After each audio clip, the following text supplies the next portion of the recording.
This is the Louie Tee Network.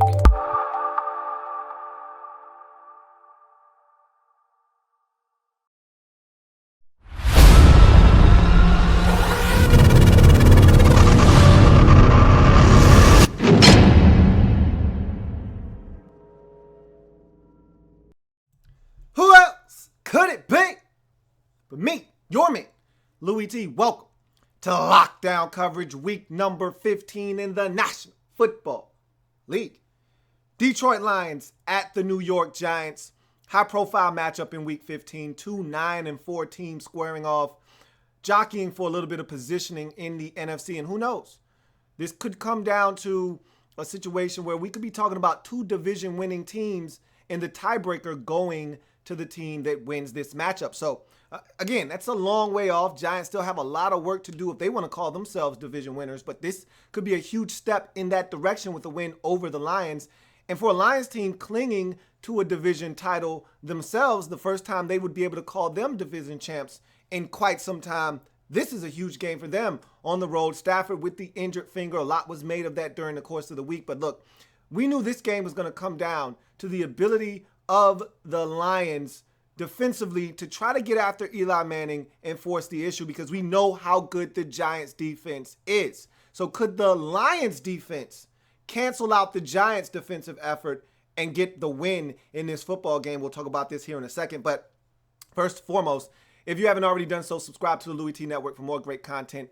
In 2016 and beyond, we changed the game. I want you to help us do that by simply hitting that subscription button on YouTube to subscribe to the Louie Tee Network. I'm also on Twitter. At In the Lab Room is the Twitter handle. And I'm also on Facebook. In the Lab Room is the Facebook page. All of my social media platforms in the screen up above, scrolling across so you can't miss them. Go ahead, handle your business.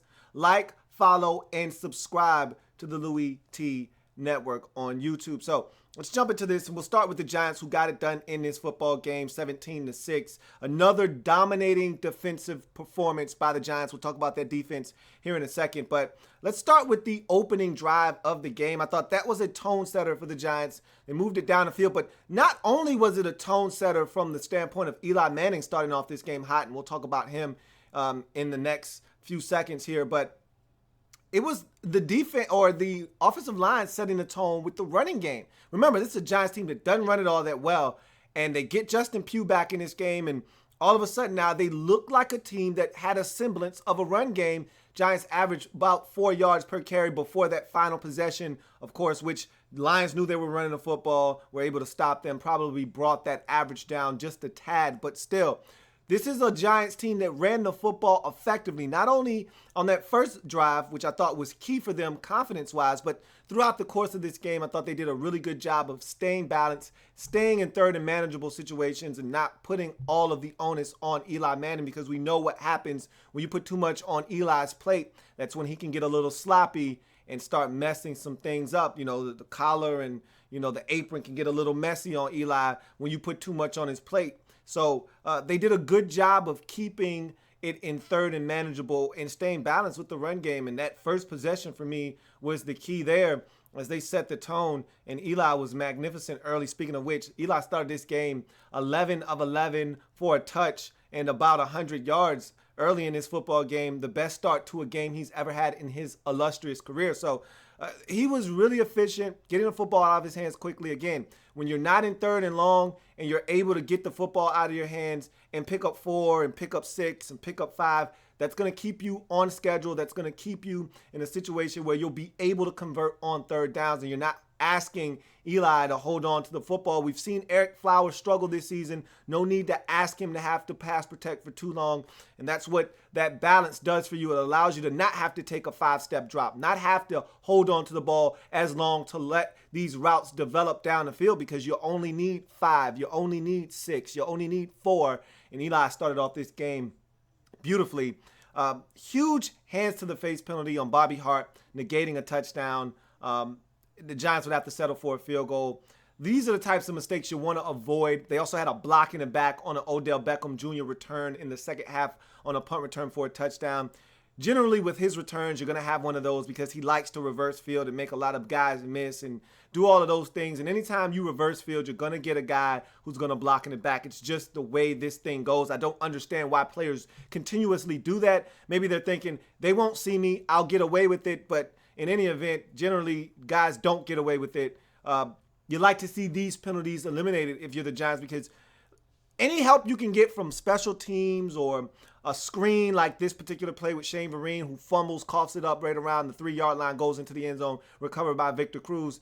You'd like to see these points cashed in, get you some big touchdowns, because this defense isn't giving up a ton of points. So if you're able to make some of these plays, cash in sevens instead of field goals, this is a Giants team that could be very lethal down the stretch.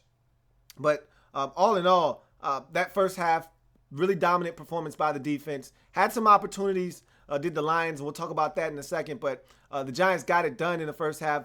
Into the second half, they're able to continue the defensive prowess despite not having Janoris Jenkins, who got injured. And we're going to keep monitoring that situation because he's a big part of that secondary. But this is why you draft an Eli Apple with a first-round pick. This is why you make those decisions. We beat up the Giants front office and Jerry Reese for making this decision when draft time came around last year, but this proved to be one hell of a pick, one of the better first-round picks, if you ask me, as Eli Apple is starting to form into one of the better corners out of last year's draft. So the Giants really hit it a long way with that draft pick, and you could argue that that draft alone is starting to pay dividends for them. You're getting a little something out of Adams at the tight end position.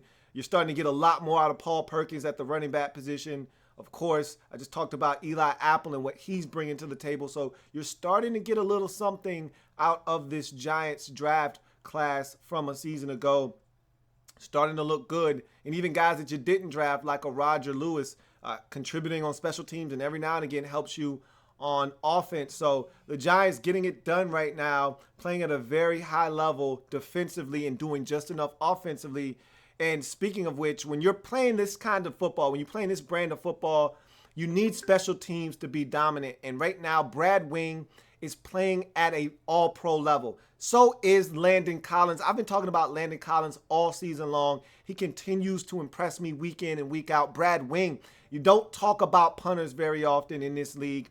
But when punters do their job as effectively as Brad Wing has been doing it, you must give them credit. This guy continues. Remember last week in a 10-7 ball game, you don't win games 10-7 unless your punter is doing his job, pinning the other team deep in their own territory and making them have to drive the length of the field. You don't win games 17-6 in this league unless your defense is balling out like the Giants defense has been doing over the last month, and your special teams is helping out as well, like Brad Wing and company. And another pickup a couple of years ago that no one really talks about, but is huge for your special teams prowess, is Dwayne Harris. He's normally the first guy down there making plays.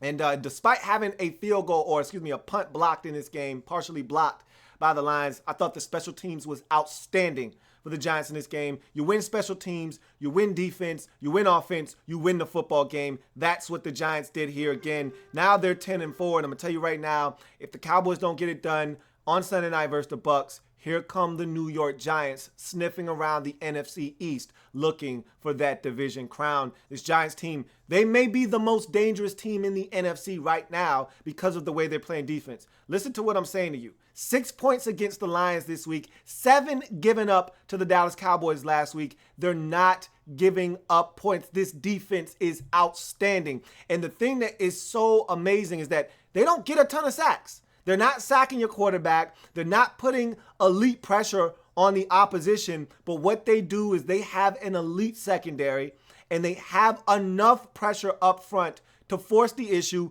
I think Spagnuolo does a great job of mixing up coverages and sending blitzes on third downs.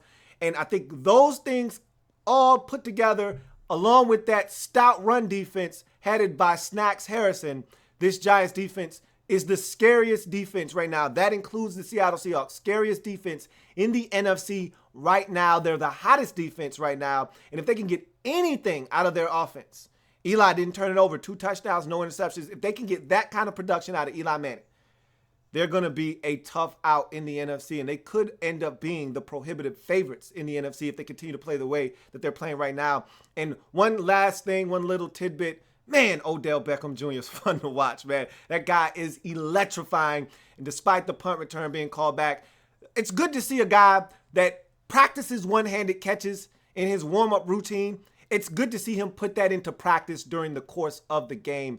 That's important. I don't give a damn what you do before the game starts. As long as you're doing it when it counts, that's all that matters. He uses those one-hand grabs during the course of the game, makes them count. And you saw it, huge touchdown there. If they settle for a field goal, Lions are still in the game. That touchdown basically put this game out of reach. Big play by Odell Beckham Jr. Let's move on to the Lions in this game. I thought this game for the Lions was basically lost in the first half. And they still had a whole nother half of football to play. But to me, the mistakes in the first half set the table for what was to come in the second half. Let's talk about this team and the mistakes. First, let me talk about Stafford. I thought he was fine early in this game. And, you know, the talk all week about his finger and this, that, and the third, I thought he was fine. Throughout the course of the game, I thought he was fine. More so than anything else, I blame the weather if there was any passes that slipped. I don't think it was his finger. He's just fine. I don't think there's a problem there. But let's talk about these Lions miscues because they had opportunities in this game. And I think the first half, like I said, set the tone for what was to come in the second half. Deep ball to Golden Tate. If Stafford puts a little bit more air onto that, that's a touchdown. Eli Apple doesn't know where the football is. He guesses, and he guesses right. Jumps right in front of it at the right time. Makes a play. Big catch by Jordy Nelson there with 27 seconds left. Looks like that's going to give the Packers an opportunity to spike it and take the lead. Wow. Big play there by the Packers. Steelers looking like they're going to close the show against the Cincinnati Bengals. Good breakup there. But in any event, the Lions had opportunities in the first half. That deep ball to Golden Tate, again, if it is put out there another yard and a half away from Eli Apple, that is a touchdown. Golden Tate then catches another deep ball. And this was reminiscent of the Saints game 3 weeks ago where he catches the football past the corner, safety's over the top. Remember, he cuts it back and scores. This is an opportunity for him to score again. He allows Dominique Rodgers-Cromartie to catch him from behind, makes a shoestring tackle. If he's able to break that tackle, get into the end zone, totally different game. Instead, he allows that shoestring tackle to happen. And what happens a few plays later? You get the Zach Zenner fumble. So, again, missed opportunity. Speaking of which, that fumble was very hurtful. You can't have those types of mistakes. The Z-Man, Zach Zenner, coughing it up inside the 5-yard line. You're not going to beat a good Giants defensive football team with mistakes like that. And again, with a team like the Giants, you don't know how many times you're going to get down there. You must maximize those opportunities. And to miss that opportunity there by fumbling, that's a really tough break for the Lions. And then also, you get a chance to force a fumble inside the 5-yard line. Ball trickles into the end zone. Shane Vereen on the screen coughs it up at the 2-yard line going into the end zone. Two Lion defenders have a chance to pounce on it. They don't.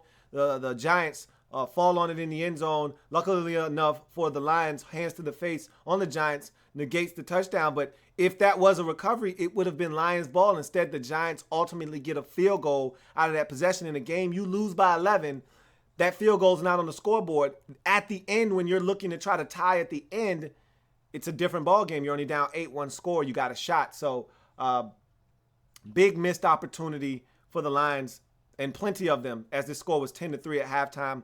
They come out in the second half, first possession, they move it down. It's a very fluid drive. They look good, and they got to settle for a field goal. You'd love to get in the end zone there. And that was really their last threat. Late in the game, down 17-6, they get down there. Stafford is picked off by Dominique Rodgers-Cromartie. Great play in the end zone. This is a dangerous Giants defense. I thought Stafford did what he could. The running game was non-existent, and the Lions don't run it well anyway, so that's not a surprise to anybody watching this game. The offense, to me, it was out of sorts in this game. But then again, I've talked about this Lions offense. They haven't been great this season. Let's be real with ourselves. When the Lions win, they win late, and they win games 16-13. They win games 19-17. They win games with low-scoring efforts. They do just enough, much like this Giants football team. They do just enough offensively, and the defense carries the day. Well, the Giants defensively forced some turnovers.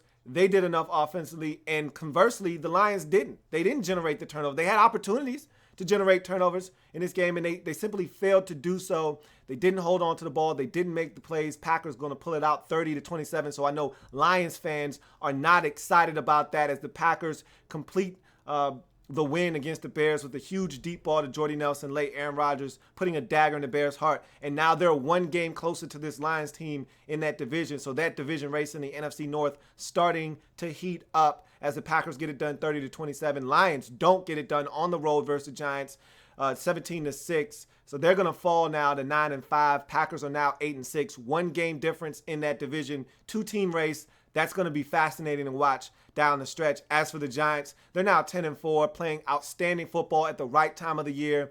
They're getting hot, and now they basically have clinched the playoff spot. I know they need this team to lose and that team to lose and that team to lose. Forget about all of that. They're at 10 wins. Most likely they're going to win at least 11 this season. They're getting into the postseason. Believe me when I tell you they're getting in. Now the question is, do you just get in, or do you find a way to go and try to steal the NFC East away from the Dallas Cowboys tonight? Will go a long way in determining that. If the Cowboys win tonight, most likely you're not going to be able to get your hands on that division. If they don't, that division is wide open now, and the Giants have a great shot at getting that NFC East division crown. So big win for the Giants. Defensively, they continue to be outstanding. I am so impressed with what they're doing defensively right now. It is amazing. Money well spent in the offseason. Guys are playing at a very high level. Keep an eye on that Janoris Jenkins injury because, again, they need him if they're going to be the team that they want to be moving forward. But they were dominant again today. Lions simply did not have enough in the tank offensively. And I've been saying this for quite some time, and I know Falcons or Lions fans don't want to hear this, but you don't want to put yourself in positions where you have to keep winning games late. You want to start scoring early. You want to start scoring often. You don't want to be in these positions where you got to rely on Matthew Stafford to bring you back late in the game because it's not going to happen every single week. You need to start playing more consistent offensive football earlier in games to put you in a position where you're not behind and looking for a Matthew Stafford late drive to save the day. This is a game where that's not going to get it done for you. You're going to have to start being better, or you're going to find yourself on the outside looking in when the playoffs start. For as well as you played this season, you got a tough finish to the season, and if you don't play better offensively, this is a team that could easily lose their remaining 3 games, or now 2 now after this loss, and find themselves on the outside looking in when it's all said and done. Giants get the win 17-6. Let's get to some of your comments here. Can't get to all of them. We have more breakdowns to go. Steelers held on for the win there, so I've got to get to that breakdown and get to these 4 o'clock games. But quickly, Argenis Luguardo says, hey, Louie, now that I've seen Paul Perkins is capable of, I know we need a tight end to draft. O.J. Howard maybe, possibly, we'll see. But I don't know if the Giants will be willing to dedicate that kind of a draft pick to that player because you're going to have to get him in the first round if you want him. I don't know if that's what they're going to be looking for or not. Sherlock Homeboy says, what did you think of the Steelers today? We're going to talk about them when we break that game down. Probably we'll break that game down at halftime of the 4 o'clock games, most likely.